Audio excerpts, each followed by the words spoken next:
नालंदा विश्वविद्यालय सिर्फ ज्ञान का मंदिर नहीं था, बल्कि अपने अंदर कई रहस्य और विचित्र कहानियां छुपाए बैठा है।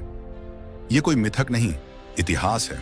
जब बख्तियार खिलजी ने नालंदा पर हमला किया, उसने वहां की लाइब्रेरी को आग लगा दी। इतिहासकारों के मुताबिक उस लाइब्रेरी में इतने ग्रंथ थे कि 3 महीने तक वो आग बुझी ही नहीं। सोच वहां कितनी बुद्धि, ज्ञान और रहस्य उसमें राख हो गए होंगे। ऐसे गुप्त ग्रंथ जिनकी स्क्रिप्ट अब लुप्त हो चुकी है, नालंदा में संस्कृत, पाली, तिब्बती और यहां तक कि बर्मी और चीनी भाषाओं में भी ग्रंथ थे। कुछ ग्रंथ ऐसे थे जो अब किसी भी झात लिपि में पढ़े नहीं जा सकते, यानी वो भाषा अब विलुप्त हो चुकी है। कुछ का कहना है उनमें ध्यान की गुप्त विधियां और वेदों के रहस्यात्मक अनुवाद थे। नालंदा में एक खास पद्धति थी, मौन शिक्षा। कुछ गुरु सिर्फ भाव भंगिमा और ध्यान के माध्यम से ज्ञान देते थे।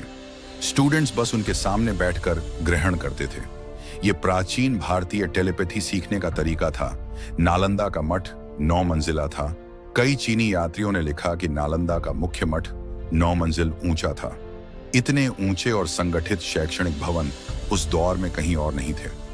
आज हम स्काई स्क्रैपर को वेस्टर्न कॉन्सेप्ट मानते हैं, लेकिन असली एंसेस्टर्स ऑफ एलिवेशन तो हमारे थे। नालंदा और अंतरिक्ष का आपस में एक रहस्य भी मिलता है। कुछ संस्कृत ग्रंथों में ऐसे ज्योतिषीय और खगोल सिद्धांत हैं जो आज की साइंस से मेल खाते हैं। कुछ शोधकर्ताओं का मानना है कि नालंदा में ऐसे नक्षत्र मानचित्र थे जो आकाश गंगा की संरचना को दर्शाते थे, जो तब के लिए लगभग असंभव था। पर वो ग्रंथ अब कहीं नहीं। सोच, यहां जो सिखाया जाता था वो दुनिया को बदलने की ताकत रखता था।